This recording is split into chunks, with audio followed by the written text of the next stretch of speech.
Shalom saudara yang Tuhan Yesus Kristus kasihi, berjumpa kembali di channel ini. Dan seperti biasa, hari ini kita akan kembali bersama-sama membaca dan merenungkan kebenaran firman Tuhan. Namun sebelum kita akan bersama-sama membaca dan merenungkan kebenaran firman Tuhan, mari kita berdoa.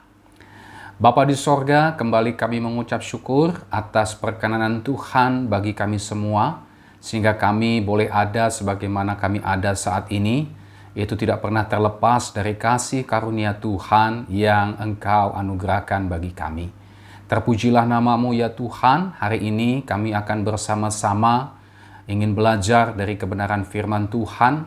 Kiranya Roh Kudus memimpin kami semua, sehingga firman Tuhan yang kami baca, renungkan, dan pelajari pada hari ini dapat kembali memberkati kami semua. Ini doa kami dalam nama Yesus Tuhan dan Juru Selamat kami yang hidup. Kami sudah berdoa. Amin. Saudara yang Tuhan Yesus Kristus kasihi, teks firman Tuhan yang menjadi renungan kita pada hari ini terambil dari Injil Lukas pasalnya yang ke-6 ayat 6 sampai dengan ayatnya yang ke-11. Nah, mari kita membaca bagian firman Tuhan ini. Pada suatu hari Sabat lain, Yesus masuk ke rumah ibadat lalu mengajar. Di situ ada seorang yang mati tangan kanannya. Ahli-ahli Taurat dan orang-orang Farisi mengamat-amati Yesus kalau ia menyembuhkan orang pada hari Sabat, supaya mereka dapat alasan untuk mempersalahkan dia. Tetapi ia mengetahui pikiran mereka, lalu berkata kepada orang yang mati tangannya itu, "Bangunlah dan berdirilah di tengah." Maka bangunlah orang itu dan berdiri. Lalu Yesus berkata kepada mereka, "Aku bertanya kepada kamu, manakah yang diperbolehkan pada hari Sabat, berbuat baik atau berbuat jahat, menyelamatkan nyawa orang atau membinasakannya?" Sesudah itu ia memandang keliling kepada mereka semua, lalu berkata kepada orang sakit itu, "Ulurkanlah tanganmu." Orang itu berbuat demikian dan sembuhlah tangannya. Maka meluaplah amarah mereka, lalu mereka berunding apakah yang akan mereka lakukan terhadap Yesus. Demikian saudara teks firman Tuhan yang menjadi renungan kita pada hari ini. Dan tema firman Tuhan pada hari ini adalah hari Sabat dan perbuatan baik. Nah saudara yang Tuhan Yesus Kristus kasihi, perikop yang tadi sudah kita baca, ini menceritakan tentang mujizat penyembuhan yang dilakukan Tuhan Yesus yang terjadi pada hari Sabat. Tetapi saudara, mujizat penyembuhan yang dilakukan oleh Tuhan Yesus ini rupanya menuai polemik, rupanya menuai kontroversi, khususnya di antara orang-orang Farisi dan ahli-ahli Taurat. Nah, ketika Tuhan Yesus mengajar di rumah ibadat pada hari Sabat itu, di situ rupanya ada seorang yang mati tangan kanannya, atau bisa dikatakan orang yang mengalami kelumpuhan pada tangan kanannya. Ayatnya yang ke-6. Nah, orang-orang Farisi dan ahli-ahli Taurat yang ada di rumah ibadat itu, mereka mengamat-amati kalau Tuhan Yesus menyembuhkan orang yang lumpuh sebelah tangannya itu, sehingga mereka dapat mempersalahkan Yesus. Karena pada hari itu adalah hari Sabat. Nah, Injil Matius, saudara, yang juga mencatat kisah ini menceritakan bahwa salah seorang dari orang-orang Farisi itu bertanya kepada Yesus, apakah boleh menyembuhkan orang pada hari Sabat? Itu dicatat dalam Injil Matius pasal 12 ayatnya yang ke-10. Nah, rupanya pertanyaan mereka itu kepada Yesus ini semata-mata merupakan sebuah strategi sebenarnya untuk mencari kesalahan Yesus, sehingga pada akhirnya Tuhan Yesus dapat dipersalahkan oleh para ahli Taurat dan orang-orang Farisi itu sebagai orang yang telah melanggar ajaran agama, yaitu ajaran untuk menguduskan hari Sabat. Kita bisa lihat itu di dalam ayat yang ke-7 dari teks yang tadi sudah kita baca. Tetapi saudara, dalam ayat yang ke-8 di situ dicatat, tetapi Tuhan Yesus mengetahui apa yang ada di pikiran mereka. Tuhan Yesus mengetahui apa yang sedang mereka rancangkan terhadap dia. Tuhan Yesus mengetahui strategi mereka yang jahat tersebut yang dilakukan kepada Tuhan Yesus. Kemudian Tuhan Yesus menyuruh orang yang lumpuh sebelah tangannya tersebut untuk berdiri di tengah. Ayatnya yang ke-8, kemudian Tuhan Yesus melemparkan pertanyaan kepada semua yang hadir di situ, yaitu manakah yang diperbolehkan pada hari Sabat, yakni berbuat baik kepada sesama yang sedang membutuhkan pertolongan, ataukah berbuat jahat, itulah dengan membiarkan orang yang sedang membutuhkan pertolongan, tanpa peduli orang tersebut akan binasa sebentar lagi, oleh karena hari itu adalah hari Sabat. Ayat yang ke-9. Injil Markus pasal 3 ayat yang ke-4 mencatat bahwa tak seorang pun yang bisa menjawab pertanyaan Yesus ini. Apalagi saudara, ketika Tuhan Yesus membongkar kemunafikan mereka yang dicatat di dalam Matius 12 ayat 11 sampai dengan ayat 12 yang juga menceritakan kisah yang sama dengan Lukas pasal 6 ayat 6 sampai dengan ayatnya yang ke-11 ini. Di dalam Injil Matius 12 ayat 11 sampai dengan ayat 12 di situ dikatakan, tetapi Yesus berkata kepada mereka, jika seorang dari antara kamu mempunyai seekor domba dan domba itu terjatuh ke dalam lubang pada hari Sabat, tidakkah ia akan menangkapnya dan mengeluarkannya? Bukankah manusia jauh lebih berharga daripada domba? Karena itu boleh berbuat baik pada hari Sabat. Ya. Jadi Tuhan Yesus sebenarnya sedang membongkar kemunafikan mereka. Tuhan Yesus seolah-olah ingin berkata, dombamu saja yang ketika terperosok ke dalam sumur atau ke dalam lubang pada hari Sabat, engkau tidak akan membiarkannya sampai hari Sabat itu berlalu, bukan? Engkau pasti akan melakukan pekerjaanmu dengan mengeluarkan dombamu yang terperosok ke dalam lubang itu meskipun pada hari Sabat, bukan? Lalu mengapa ketika ada orang yang sedang membutuhkan, yang sangat membutuhkan pertolongan, engkau melarang untuk melakukan kebaikan bagi orang tersebut hanya karena hari itu adalah hari Sabat? Sehingga dengan kata lain, Yesus berkata, kamu munafik. Kamu berkata bahwa tidak boleh melakukan pekerjaan pada hari Sabat, termasuk menolong orang yang sedang mengalami kesusahan, karena hari itu hari Sabat. Tetapi engkau sendiri diam-diam, ya, ketika dombamu, ternakmu masuk ke dalam lubang pada hari Sabat, engkau sendiri diam-diam mengangkatnya dari lubang itu. Berarti engkau juga sedang melanggar hari Sabat. Ternak engkau anggap penting, tetapi manusia engkau tidak anggap penting. Ya, sehingga engkau tega untuk membiarkan manusia yang membutuhkan pertolongan dan engkau menahan kebaikanmu pada hari hanya gara-gara itu terjadi pada hari Sabat. Nah, kira-kira demikianlah yang ingin Yesus sampaikan kepada orang-orang Farisi dan ahli-ahli Taurat yang munafik itu. Di satu sisi mereka mengajarkan harus melakukan ajaran hari Sabat, tetapi mereka sendiri melanggar ajaran yang mereka ajarkan tersebut. Nah saudara, Tuhan Yesus kemudian menyembuhkan orang yang lumpuh sebelah tangannya tersebut, biarpun itu dilakukan pada hari Sabat. Ayatnya yang ke-10. Dan kita melihat respon daripada orang Farisi, respon daripada ahli-ahli Taurat. Ketika Yesus menyembuhkan orang yang lumpuh sebelah tangannya, Alkitab mencatat mereka menjadi sangat marah karena mereka menganggap bahwa Yesus telah melanggar hukum Sabat dan kemudian mereka mulai menyusun rencana, bahkan bersekongkol dengan para pendukung pengikut Herodes atau yang biasa disebut dengan golongan Herodian untuk membunuh Yesus. Ayatnya yang ke-11. Nah saudara, demikianlah kisah cerita dari teks firman Tuhan yang menjadi renungan kita pada hari ini yang dicatat dalam Lukas 6 ayat 6 sampai dengan ayatnya yang ke-11. Lalu apa saja yang kita bisa belajar dari bagian ini, saudara? Ada 3 pelajaran penting yang kita bisa lihat dari bagian firman Tuhan ini.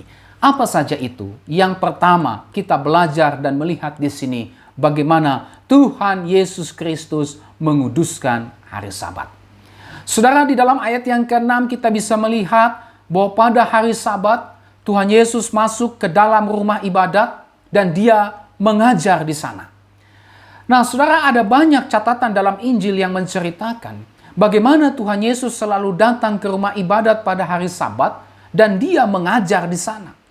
Ini menunjukkan kepada kita bahwa Tuhan Yesus melakukan hukum yang keempat dari 10 hukum Taurat, itulah mengingat dan menguduskan hari Sabat.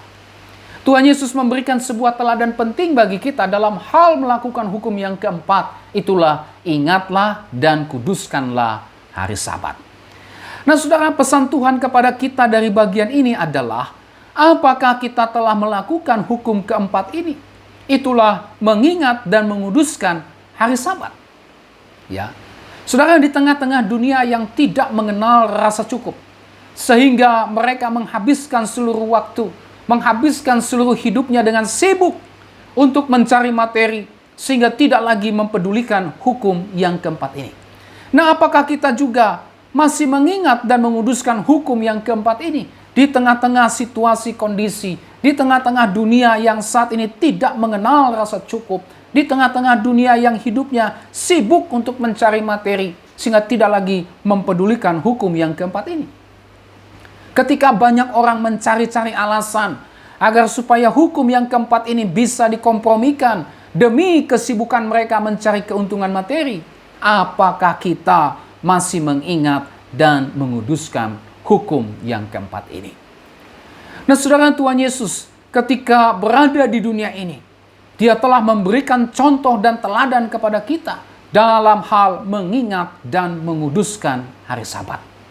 Tentu saja sebagai orang yang mengasihi Kristus, sebagai orang yang beriman kepada Kristus, sebagai pengikut-pengikut Kristus, sudah seharusnya lah kita mencontoh, kita mengikuti teladan Kristus di dalam melaksanakan hukum yang keempat ini, ingatlah dan kuduskanlah hari Sabat. Saudara, apa itu menguduskan hari Sabat? Mengingat dan menguduskan hari Sabat artinya kita memberi waktu bagi tubuh kita untuk beristirahat dari rutinitas pekerjaan yang kita lakukan selama 6 hari lamanya. Hidup ini tidak hanya dihabiskan untuk mencari materi saja, saudara. Bukan berarti materi tidak perlu, bukan berarti materi tidak penting, bukan berarti kebutuhan jasmani tidak penting. Bukan itu maksudnya. Tetapi yang diajarkan melalui hukum yang keempat ini adalah ada waktu bagi kita, bagi tubuh kita untuk beristirahat dari rutinitas pekerjaan yang kita lakukan selama 6 hari lamanya. Karyawan kita butuh istirahat. Semua kita yang adalah manusia ini punya keterbatasan secara fisik. Itu sebabnya Tuhan memberikan hari yang ketujuh, hari Sabat, supaya tubuh kita ini dapat beristirahat dari kelelahan pekerjaan yang kita lakukan selama 6 hari lamanya. Ya. Menguduskan hari Sabat artinya apa? Menguduskan hari Sabat, saudara, artinya kita memberikan waktu kita, hati kita, dan pikiran kita untuk beribadah kepada Tuhan. Di dalam ibadah itu, kita memberi diri kita untuk terus dibahari oleh firman Tuhan, tanpa diganggu oleh berbagai rutinitas dan kesibukan pekerjaan kita, sehingga jiwa kita dapat mendapatkan penghiburan. Jiwa kita mendapatkan ketenangan, kelepasan, istirahat. Dan dengan demikian, saudara, kita bisa benar-benar menikmati dan mengalami berkat dari Sabat ini. Ya, sekali lagi, bukan kita tidak membutuhkan akan kebutuhan jasmani kita, tetapi tujuan hidup kita bukan itu. Tujuan hidup kita adalah hidup sesuai dengan tuntunan dan pimpinan Tuhan. Dan salah satunya, hidup sesuai dengan tuntunan dan pimpinan Tuhan adalah kita mengingat dan menguduskan hari Sabat. Oleh sebab itu, saudara, jangan abaikan hari Sabat. Kita harus ingat dan kuduskan hari Sabat. Tuhan memberikan berkat kepada kita berupa hari Sabat. Ya, jadi hari Sabat itu adalah berkat Tuhan kepada kita, saudara. Tuhan memberikan hari Sabat yang merupakan berkat kepada kita adalah supaya kita tidak dikuasai oleh keinginan-keinginan duniawi. Kita pada akhirnya tidak diperbudak oleh keinginan-keinginan duniawi. Tujuannya adalah supaya kita tidak jatuh dalam jerat cinta materi. Ya, hanya sibuk cari materi, sehingga melupakan pentingnya persekutuan dengan Tuhan, sehingga melupakan berkat yang Tuhan mau sediakan melalui hari Sabat. Ya, Tuhan berikan hari Sabat yang merupakan berkat bagi kita, supaya kita tidak dikuasai oleh kekhawatiran akan kebutuhan hidup kita. Ya, orang yang khawatir akan terus memikirkan hal-hal yang sifatnya materi. Inilah yang Tuhan mau cegah dalam kehidupan kita. 6 hari lamanya engkau bekerja. 6 hari lamanya Tuhan menyertai dan memberkati setiap pekerjaanmu. Masakan hari yang ke-7 pun mau engkau ambil hanya gara-gara untuk mengejar materi. Hanya gara-gara engkau mengkhawatirkan soal makan minummu yang sebetulnya belum tentu terjadi seperti yang engkau khawatirkan. Ya, itu sebabnya Tuhan kasih hukum yang keempat ini, yang adalah berkat bagi kita. Ingat dan kuduskanlah hari Sabat, supaya kita tidak dikuasai oleh berbagai macam kekhawatiran akan kebutuhan hidup kita. Tuhan memberikan kepada kita hari Sabat adalah untuk apa? Supaya kita bisa menikmati persekutuan dengan Tuhan secara khusus, yang tentu saja akan mendatangkan manfaat yang sangat besar bagi jiwa kita. Akan mendatangkan pemulihan, ketenangan, kelepasan, istirahat bagi jiwa kita. Ada berapa banyak orang yang berpikir bahwa dengan memperoleh materi sebanyak-banyaknya jiwanya akan mendapat ketenangan. Tetapi faktanya orang itu terus hidup dikuasai oleh kekhawatiran. Orang itu terus hidup dikuasai oleh rasa tidak cukup. Padahal dia sudah memiliki segalanya, tetapi dia tetap merasa tidak cukup. Masih terus memiliki keinginan-keinginan sehingga diperbudak oleh keinginan-keinginan tersebut. Masih khawatir, takut akan terjadi hal-hal yang dia tidak inginkan, yang sebenarnya belum tentu terjadi. Sehingga pada akhirnya dia terus mengumpulkan, mencari materi. Oleh karena apa? Oleh karena dia terikat dengan kekhawatiran akan kehidupan jasmaninya. Nah saudara, sebagai orang yang mengasihi Tuhan, sebagai orang yang beriman kepada Tuhan, perlu kita mengingat dan menguduskan hari Sabat. Supaya apa? Supaya kita jangan khawatir dalam hidup ini. Tetap mempercayai pimpinan Tuhan dalam kehidupan kita. Supaya kita juga memberi istirahat bagi tubuh kita. Ada waktu untuk kita bersekutu dengan keluarga kita. Ada waktu untuk kita bersekutu dengan Tuhan dan saudara-saudara seiman kita. Ada waktu istirahat baik bagi tubuh kita secara jasmani maupun juga bagi jiwa kita secara pribadi. Nah, inilah kebenaran pertama yang kita bisa lihat dari bagian ini. Kristus menguduskan hari Sabat dan kita pun sebagai pengikutnya, kita harus mencontoh, meneladani apa yang dicontohkan oleh Tuhan Yesus kepada kita dalam hal mentaati hukum yang keempat ini. Yang kedua, saudara, dalam bagian ini kita belajar Kristus meluruskan ajaran Sabat yang telah diselewengkan oleh orang-orang Farisi dan ahli-ahli Taurat. Saudara, di dalam teks ini kita bisa melihat para ahli Taurat dan orang-orang Farisi, mereka telah menuduh Tuhan Yesus melanggar hukum hari Sabat. Ya.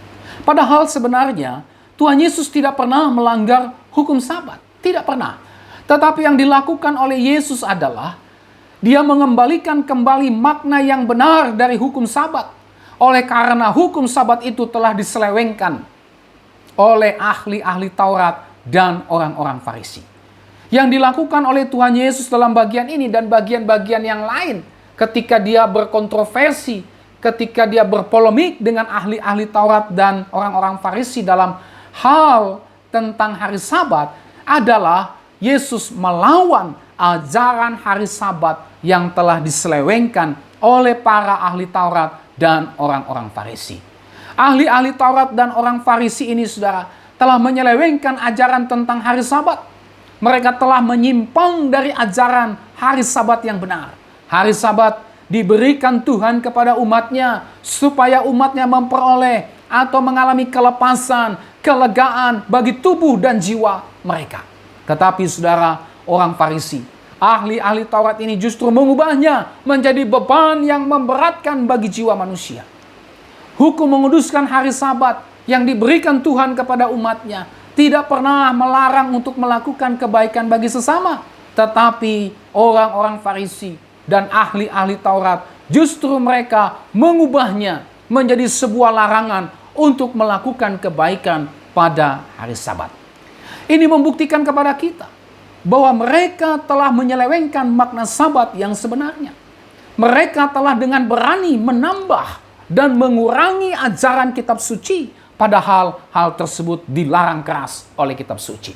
Mereka tahu sebenarnya bahwa menambah dan mengurangi firman Tuhan, kitab suci adalah sebuah bentuk pemberontakan dan ketidaktaatan kepada Tuhan. Mereka pada akhirnya menyesatkan banyak orang dengan ajaran mereka yang telah menyimpang dari ajaran kitab suci. Akibat penyelewengan yang mereka lakukan, saudara. Banyak orang yang pada akhirnya tidak lagi bisa mengalami dan menikmati berkat hari Sabat. Oleh karena apa? Sekali lagi, oleh karena mereka telah menyelewengkan ajaran hari Sabat yang seharusnya menjadi berkat bagi umat Tuhan, tetapi justru menjadi sesuatu yang memberatkan bagi umat Tuhan. Sesuatu yang tidak lagi bisa umat Tuhan menikmati berkat hari Sabat yang Tuhan berikan. Oleh karena orang Farisi dan ahli-ahli Taurat telah menyelewengkan ajaran tentang hari Sabat itu. Dan saudara, ketika Tuhan Yesus menegur kesesatan mereka, bukannya mereka sadar, bukannya mereka bertobat dan kembali kepada ajaran yang benar, tetapi mereka justru malah mengeraskan hati mereka. Bahkan hati mereka diliputi oleh kejahatan, sehingga mereka berusaha untuk menyingkirkan Tuhan Yesus, bahkan merancangkan pembunuhan atas Tuhan Yesus. Padahal Tuhan Yesus berusaha untuk menyadarkan mereka, menegur kesesatan mereka. Bukannya sadar dan bertobat, bukannya kembali kepada ajaran yang benar, ajaran kitab suci, tetapi mereka justru malah membenci Yesus dan merancangkan sesuatu yang jahat terhadap Tuhan Yesus. Inilah saudara yang membuat Tuhan Yesus berduka. Tuhan Yesus marah oleh karena kedegilan hati mereka. Ya, kisah yang sama ini yang dicatat dalam Markus, khususnya Markus pasal 3 ayat 5 berkata, ia berduka cita karena kedegilan mereka, dan dengan marah ia memandang sekelilingnya kepada mereka, lalu ia berkata kepada orang itu, ulurkanlah tanganmu, dan ia mengulurkannya, maka sembuhlah tangannya itu. Setelah berulang kali Tuhan Yesus membuktikan kesesatan ajaran mereka dengan tujuan supaya mereka sadar, supaya mereka bertobat dari kesesatan mereka yang telah menyesatkan banyak umat Tuhan. Tetapi mereka justru memilih untuk tetap degil dan mengeraskan hati. Itulah yang membuat Tuhan Yesus berduka cita oleh karena kedegilan mereka. Membuat Tuhan Yesus marah oleh karena kedegilan dan kekerasan hati mereka. Oleh karena mereka tidak mau bertobat dan tetap degil serta mengeraskan hati, maka tidak heran Tuhan Yesus pada akhirnya mengutuk mereka. Ini dicatat dalam Matius 23 ayatnya yang ke-11. Di situ dikatakan, celakalah kamu hai ahli-ahli Taurat dan orang-orang Farisi. Hai kamu orang-orang munafik, karena kamu menutup pintu-pintu kerajaan sorga di depan orang. Sebab kamu sendiri tidak masuk dan kamu merintangi mereka yang berusaha untuk masuk. Ya, Tuhan Yesus mengutuk mereka. Bukannya membawa orang untuk bisa masuk ke dalam kerajaan sorga, tetapi mereka justru merintangi supaya orang tidak masuk ke dalam kerajaan sorga. Inilah kejahatan mereka. Inilah penyesatan yang mereka lakukan yang dikutuk oleh Tuhan Yesus. Dalam Injil Matius pasal 23 ayat 15, Tuhan Yesus berkata, celakalah kamu hai ahli-ahli Taurat dan orang-orang Farisi, hai kamu orang-orang munafik, sebab kamu mengarungi lautan dan menjelajah daratan untuk mentobatkan satu orang saja menjadi penganut agamamu, dan sesudah ia bertobat, kamu menjadikan dia orang neraka yang 2 kali lebih jahat daripada kamu sendiri. Mengerikan, saudara. Ya, Tuhan Yesus betul-betul marah. Tuhan Yesus betul-betul murka. Sudah diberitahu bahwa mereka sesat. Sudah ditegur oleh Tuhan Yesus dengan terang benderang. Bukannya mereka sadar dari kesesatan mereka. Bukannya mereka bertobat dari penyesatan yang mereka lakukan. Dan banyak orang pada akhirnya disesatkan. Banyak orang pada akhirnya masuk neraka gara-gara mereka. Mereka justru degil. Mereka justru mengeraskan hati. Sehingga apa yang terjadi? Nasihat sudah diberikan. Teguran sudah diberikan. Tapi tetap degil. Tapi tetap mengeraskan hati. Maka kutuklah yang menimpa mereka. Saudara, pesan Tuhan yang kita bisa lihat dari bagian ini adalah, pertama, jangan sampai kita menjalani hari Sabat. Jangan sampai kita menjalani setiap ajaran agama atau ajaran kekristenan tanpa disertai dengan pemahaman dan motivasi yang benar. Ada banyak orang Kristen menjalani kehidupan kekristenannya tanpa disertai dengan pemahaman yang benar, tanpa disertai dengan motivasi yang benar, saudara. Dalam hal mengenai mengingat dan menguduskan hari Sabat. Menjalani hari Sabat ini bukan untuk mengisi waktu luang. Ibadah kepada Tuhan setiap hari Minggu bukan untuk mengisi waktu luang. Menjalani Sabat dengan beribadah bukan supaya dilihat orang, ya. Gak enak dilihat orang. Saya orang Kristen, nanti orang tanya, kok bapak nggak ibadah, kok ibu nggak ibadah, kok saudara nggak ibadah. Karena nggak enak nanti omongan orang, maka saya datang ke gereja, maka saya datang beribadah, maka saya menjalani hukum Sabat ini semata-mata supaya dilihat orang. Ya. Mengisi hari Sabat dengan ibadah bukan untuk mencari kesenangan dan pemuasan kepentingan diri sendiri. Dewasa ini, saudara, ada banyak orang datang ibadah. Untuk apa? Mencari kesenangan. Untuk mencari pemuasan kepentingan sendiri. Kalau ternyata ibadah itu tidak cocok dengan hatinya, tidak cocok dengan telinganya, tidak menyenangkan apa yang dia suka, maka dengan mudah dia akan cari lagi tempat-tempat ibadah yang bisa mengakomodir, yang bisa memuaskan apa yang menjadi kesenangan, apa yang menjadi pemuasan kepentingan dirinya sendiri. Ya. Mengisi hari Sabat dengan ibadah setiap hari Minggu. Ini bukan untuk mencari keuntungan materi. Ya, tidak bisa dipungkiri. Ada banyak orang juga yang memanfaatkan ibadah ini untuk mencari keuntungan materi. Untuk menipu umat Tuhan dengan berbagai macam ajaran-ajaran. Yang tujuannya adalah untuk memperkaya diri sendiri. Umat Tuhan dibohongi dengan kata-kata rohani, dengan menyelewengkan ajaran Alkitab. Tujuannya untuk apa? Untuk mengeruk keuntungan materi dari domba-domba Tuhan. Untuk mencari keuntungan materi. Ya. Ibadah bukan untuk memenuhi keinginan dan kepentingan diri, kesenangan diri. Bukan, saudara. Merayakan Sabat. Yang salah satunya kita implementasikan dalam ibadah Minggu. Itu semua adalah bentuk pengabdian kita kepada Allah. Itu semua adalah wujud syukur kita kepada Allah atas anugerahnya yang telah kita terima. Itu adalah sebuah wujud persekutuan kita dengan Allah, di mana di dalamnya kita terus belajar untuk semakin dalam mengenal Dia, mengerti apa yang menjadi kehendak dan pimpinannya, hidup dalam ketaatan kepada kehendak dan pimpinannya dalam hidup kita, terus-menerus belajar untuk semakin dalam mengenal Dia. Inilah hakikat daripada merayakan Sabat. Kita datang beribadah setiap hari Minggu bukan untuk mencari kesenangan diri, tetapi wujud pengabdian kita kepada Allah. Tetapi merupakan sebuah ungkapan syukur besar anugerah Tuhan yang sudah Dia berikan kepadaku, anugerah keselamatan yang sudah membebaskan aku dari belenggu dosa, dari ikatan kuasa-kuasa iblis yang telah membebaskan aku dari murka Allah, sehingga aku menjadi anak-anak Tuhan. Maka sudah sewajarnya lah aku memberikan hidupku untuk bersekutu dengan Tuhan, yang salah satunya diwujudkan dengan apa? Merayakan Sabat dalam peribadatan kita. Kita terus mengenal Dia, belajar untuk mengenal Dia, belajar untuk mengerti dan mentaati kehendak dan pimpinannya dalam hidup kita. Inilah hakikat daripada menjalani Sabat.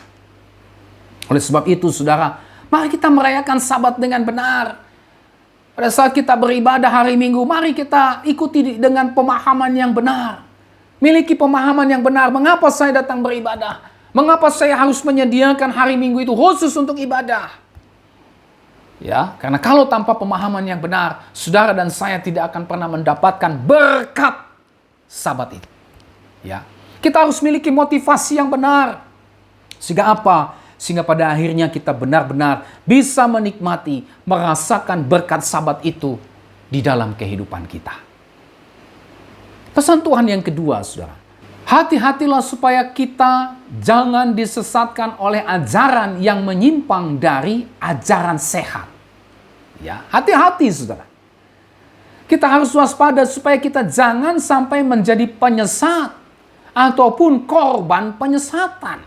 Ya, ini pesan Tuhan dari firman ini. Saudara dan saya diminta untuk berhati-hati supaya saudara dan saya jangan disesatkan oleh ajaran yang menyimpang dari ajaran yang sehat. Jangan sampai saudara dan saya menjadi penyesat ataupun juga korban penyesatan.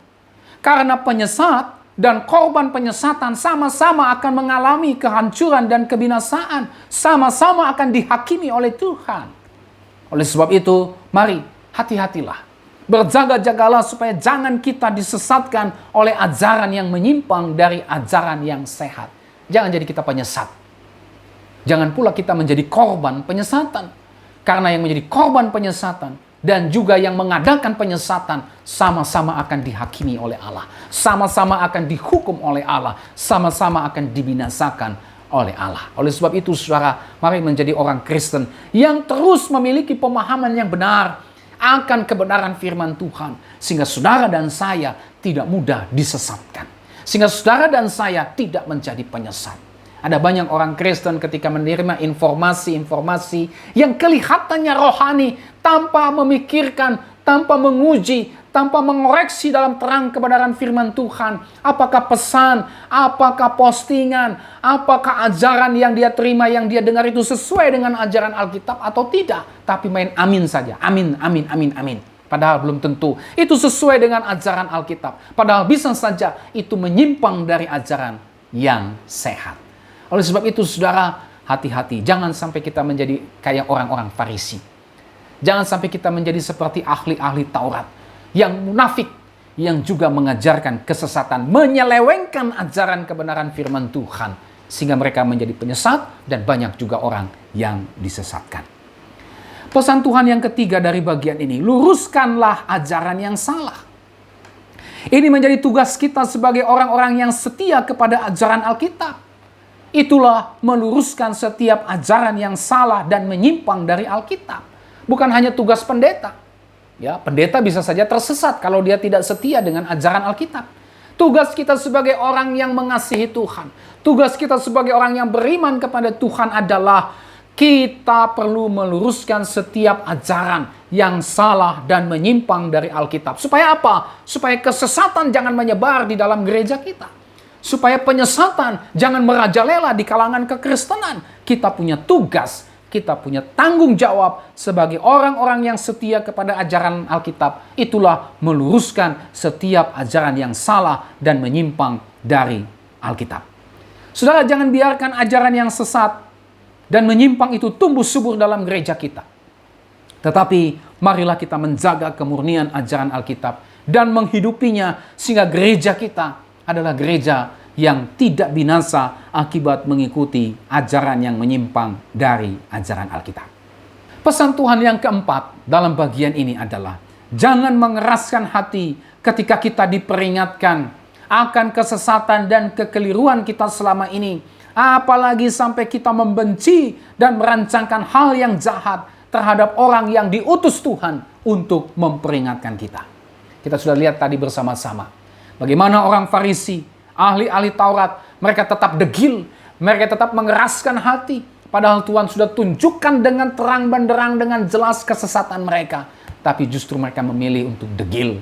Mereka memilih untuk mengeraskan hati. Bahkan mereka merancangkan hal yang jahat untuk menyingkirkan Yesus. Merancangkan untuk membunuh Tuhan Yesus Kristus. Saudara, jangan ikuti kekerasan dan kedegilan hati orang-orang Farisi dan ahli-ahli Taurat yang menolak untuk bertobat ketika Tuhan Yesus memperingatkan kesesatan mereka. Ya, menolak untuk bertobat, maka itu berarti kita akan terus hidup dalam kesesatan yang pada akhirnya akan membawa kita kepada jurang kebinasaan. Jangan, saudara. Oleh sebab itu, mari saudara dan saya jangan tersinggung, jangan saudara marah dan mengeraskan hati ketika kita ditegur, ketika kita diperingatkan dari kesesatan dan kekeliruan kita selama ini. Ya, tetapi mari kita sadar. Mari kita menerima teguran tersebut dengan bertobat dan berpaling dari kesesatan, berpaling dari kekeliruan kita selama ini, dan kita kembali kepada jalan yang benar. Itulah jalan yang diajarkan oleh Alkitab yang adalah firman Tuhan.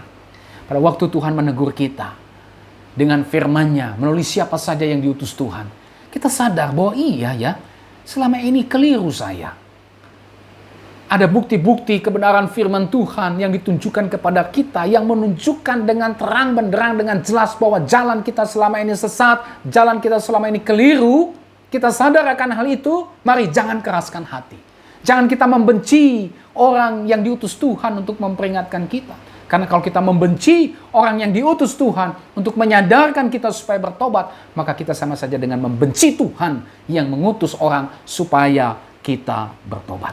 Mari, jangan keraskan hati, jangan tersinggung, apalagi memusuhi orang yang memberikan peringatan firman Tuhan kepada kita, supaya kita berpaling dari kesesatan kita, supaya kita bertobat dari kekeliruan kita, dan kita kembali kepada jalan yang benar yang diajarkan oleh Alkitab dan firman Tuhan itu sendiri. Oleh sebab itu, saudara, mari kita mempunyai hati yang lembut. Kalau Tuhan tegur kita, itu berarti Tuhan sayang kita. Tuhan mengasihi kita. Ya, Tuhan tidak mau kita sesat. Tuhan tidak mau kita menyimpang dari jalannya. Oleh sebab itu Tuhan mengasihi kita. Karena kita domba-domba Tuhan, maka Tuhan tidak membiarkan kita tersesat. Oleh sebab itu waktu Tuhan tegur kita, menyadarkan kita dari kesesatan kita, mari jangan keraskan hati, tapi mari kita merespon dengan datang kepada Tuhan, bertobat, tinggalkan kesesatan dan kekeliruan itu, dan kembali kepada ajaran firman Tuhan yang benar. Dan inilah pelajaran yang kedua yang kita bisa ambil dari bagian ini, saudara. Tuhan Yesus meluruskan ajaran Sabat yang telah diselewengkan oleh orang-orang Farisi dan ahli-ahli Taurat. Pelajaran yang ketiga yang kita bisa lihat dari bagian ini adalah Kristus melakukan kebaikan pada hari Sabat, meskipun menimbulkan polemik dari orang-orang yang membencinya. Saudara, dari teks ini kita melihat dengan jelas sekali bagaimana Tuhan Yesus menyembuhkan orang yang tangannya lumpuh sebelah pada hari Sabat. Biarpun itu pada akhirnya menimbulkan polemik, menimbulkan kontroversi, berdampak kepada kemarahan dan kebencian dari para ahli Taurat dan orang-orang Farisi yang adalah orang-orang yang membenci Yesus, para pengajar sesat itu. Di sini kita lihat Kristus mengamalkan hari Sabat dengan berbuat kebaikan kepada orang yang tangannya lumpuh sebelah. Pesan Tuhan bagi kita dari bagian ini adalah, mari kita belajar untuk terus melakukan perbuatan baik Kristen kita kepada setiap orang yang sedang membutuhkan pertolongan. Meskipun saudara mungkin saja ada orang yang tidak menyukainya, ada orang yang menentangnya, ada orang yang membencinya karena iri dan dengki, atau mungkin bahkan ada orang yang berusaha untuk menghambat dan merintangi perbuatan yang baik yang kita lakukan. Ya, biarlah kita menjadi orang-orang yang dipakai Tuhan untuk menyatakan belas kasihan Tuhan kepada orang-orang yang membutuhkan pertolongan sesuai dengan apa yang Tuhan karuniakan kepada kita.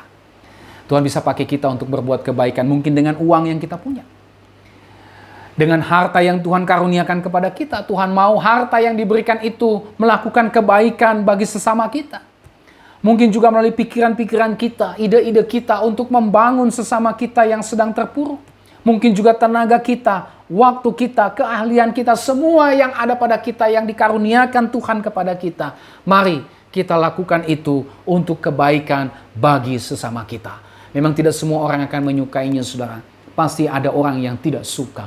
Pasti akan ada orang yang membenci. Pasti akan ada oknum-oknum seperti orang-orang Farisi dan ahli-ahli Taurat. Tetapi mari kita mencontoh, meneladani Tuhan Yesus. Kita terus berbuat baik. Kita terus menunjukkan perbuatan baik Kristen kita kepada setiap orang yang sedang membutuhkan pertolongan.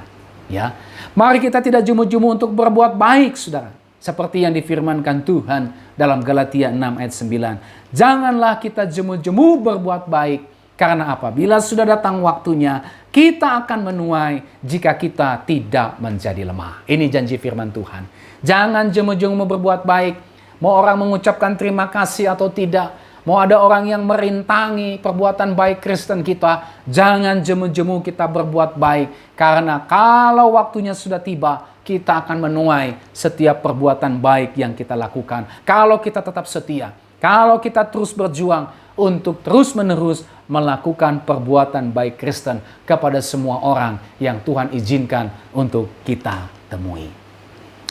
Nah, saudara yang Tuhan Yesus Kristus kasihi, inilah 3 pelajaran penting yang kita bisa belajar dari bagian firman Tuhan ini. Kristus menguduskan hari Sabat.